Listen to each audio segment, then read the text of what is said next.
तुमच्या हक्काचा आवाज आजचा महाराष्ट्र।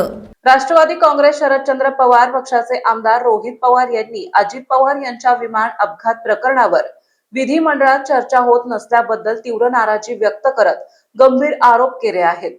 या प्रकरणावर चर्चा रोखण्यामागे कोणीतरी प्रभावशाली शक्ती असल्याचं विधान त्यांनी केलंय।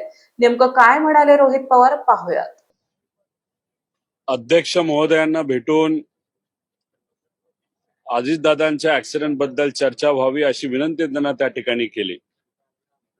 त्याच्याच बरोबर अनेक दिवसांपासून आम्ही लक्षवेधी की त्या ठिकाणी लावण्याची विनंती केलेली आहे।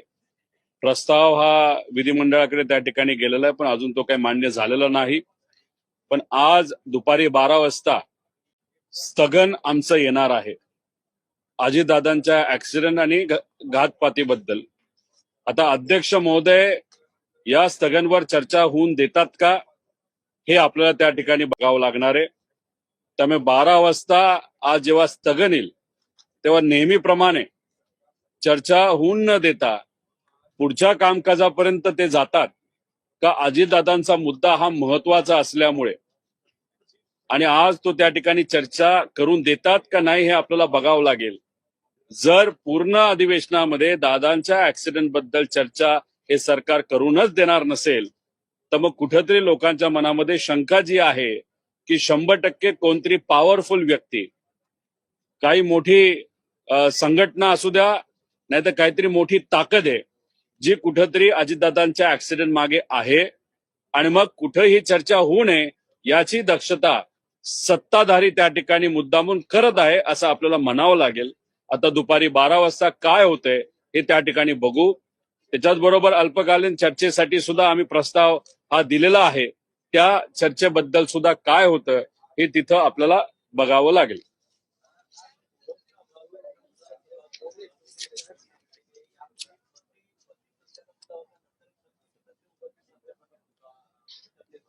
विषय असाच आहे की या अधिवेशनामध्ये ज्या पद्धतीने काही महत्वाच्या मुद्द्यांवर चर्चा व्हायला पाहिजे ती चर्चा होत नाहीये आणि मग ती चर्चा त्या पद्धतीची होत नसल्यामुळे कदाचित आमदारांना इथं येऊन चर्चा करण्यामध्ये रसच राहिलेला नाही।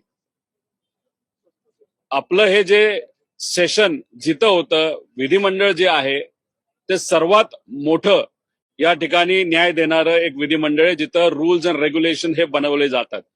पण दुर्दैव असं आमदारांनाच इथं येऊसं वाटत नसेल, नाही तर आवाज दाबला जात असेल, नाही तर बोलून दिलं जात नसेल तर मग कुठं ना कुठेतरी या महाराष्ट्रावर अन्याय होतो असं आपल्याला म्हणावं लागेल। एकदा मंत्री नाही म्हणून तहकूब होतं आणि नंतर 2-3 मंत्री आहेत पण बोलण्यासाठी कुणी नाहीत, आमदार पूर्ण कोरम त्या ठिकाणी करत नाहीत म्हणून तिथं तहकूब होतं। म्हणजे दुर्दैव असं आपल्याला म्हणावं लागेल की ही या महाराष्ट्राच्या विधिमंडळाची परिस्थिती आहे। पहिल्या दिवसापासून विधान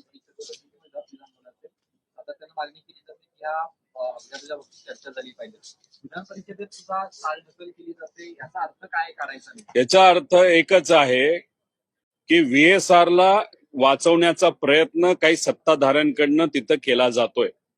जसं VSR ला वाचवलं जातंय मग आता शंका जी आमच्या सगळ्यांच्या मनामध्ये होती कुणीतरी सत्ताधारीच आहे जो अजितदादांच्या घातपाताच्या मागे आहे, ही जी शंका नाही तर अशी जी काही विचार आमच्या मनामध्ये होता तो कुठेतरी दृढ त्या ठिकाणी होत चाललेला आहे। साधा FIR करायचा होता, FIR साधा या महाराष्ट्रामध्ये दादांच्या बाबतीत करून दिला नाही। CBI ला प्रस्ताव द्या अशी मागणी अजितदादांच्या पक्षाने तिथं केली।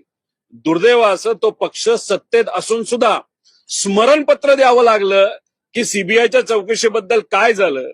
दिल्लीत जेव्हा मी तिथं गेलो, दिल्लीत जेव्हा आम्ही चर्चा केली, आम्हाला कळलेलं आहे की महाराष्ट्राकडनं दादांच्या ऍक्सिडेंट बद्दल इन्व्हेस्टिगेशन करण्याची जी काय विनंती CBI ला करा असं सांगण्यात आलं होतं, तसं कुठलंही पत्र महाराष्ट्र शासनाकडनं CBI कडे गेलेलं नाही। म्हणजे महाराष्ट्रातल्या सरकारलाच दादांचं इन्व्हेस्टिगेशन नाही तर तपास योग्य पद्धतीने व्हावा अशी कदाचित इच्छा नाहीये असं आपल्याला म्हणावं लागेल। जय पवार सुद्धा पत्रकार परिषद घेणार होते, मात्र त्यांची पत्रकार परिषद ही रद्द झाली. काय वाटतंय, त्यांच्यावरती दबाव आहे का कोणाचा, त्यामुळे दबाव रद्द झाली? खरं तर मला जेव्हा कळालं की जय पत्रकार परिषद घेणार आहे, त्याच्याकडे काही पुरावे आहेत, खरंच मनापासून मला आनंद झाला. कारण का आज लढायला कोण तयार आहे, तर सामान्य लोक, कार्यकर्ते, ठराविक पदाधिकारी आणि ठराविक आमदार हे आज लढताना आपल्या सगळ्यांना बघायला मिळतात.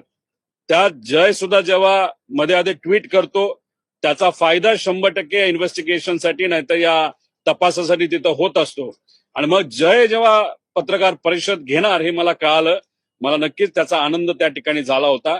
पण मग नंतर ती पत्रकार परिषद का कॅन्सल झाली, त्याच्यावर कोणाचा दबाव होता का अजून काय त्याच्याकडे माहिती येते, हे खरं तर तोच त्या ठिकाणी सांगू शकतो. पण या आठवड्यात ती प्रेस कॉन्फरन्स होणार आहे असं स्वतः जयली जर सांगितलं असेल तर 100% या आठवड्यात ती प्रेस कॉन्फरन्स होईल. आणि मग तो काय इन्फॉर्मेशन पुढे आणतो ती आपल्याला बघावं लागेल. आणि त्याची प्रेस कॉन्फरन्स झाल्यानंतर माझी शेवटची जी प्रेस कॉन्फरन्स असेल या बाबतीतली त्या ठिकाणी मी मुंबईमध्ये 100% घेईल. तुमची कधीपर्यंत जयची पत्रकार परिषद झाली की थोड्या दिवसानंतर मी सुद्धा त्या बाबतीतली पत्रकार परिषद घेणार आहे. जयचे काय मुद्दे रिपीट होऊ नये म्हणून जयला आधी त्या ठिकाणी ते घेणं हे महत्वाचं आहे. आणि जयची पत्रकार परिषद झाल्या पुढच्या काही दिवसात मी माझी पत्रकार परिषद घेऊन माझ्याकडे जे राहिले सुरले पुरावे आहेत त्या ठिकाणी मी तिथं देईल.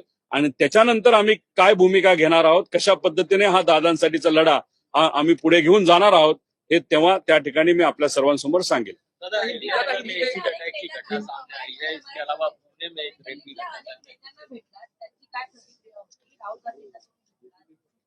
राहुल गांधीजींना जेव्हा भेटलो तेव्हा ते सुद्धा आम्हाला या बाबतीत मदत करत आहेत.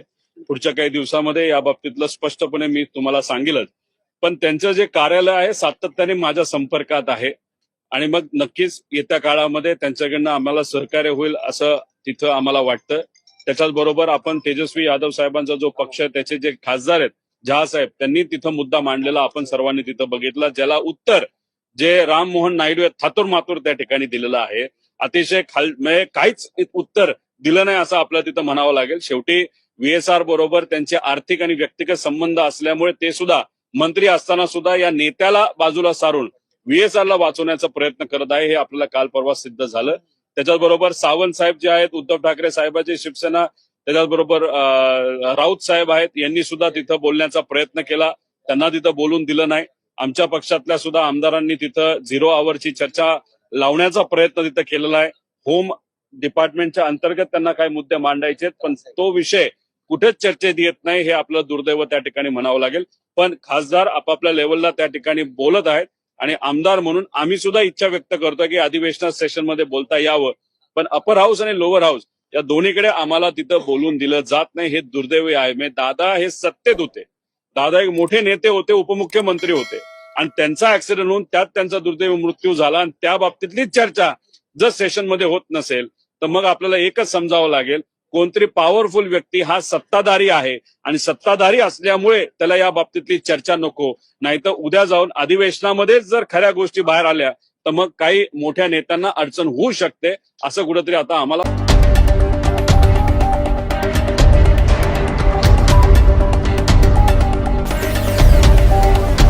तुमच्या हक्काचा आवाज आजचा महाराष्ट्र.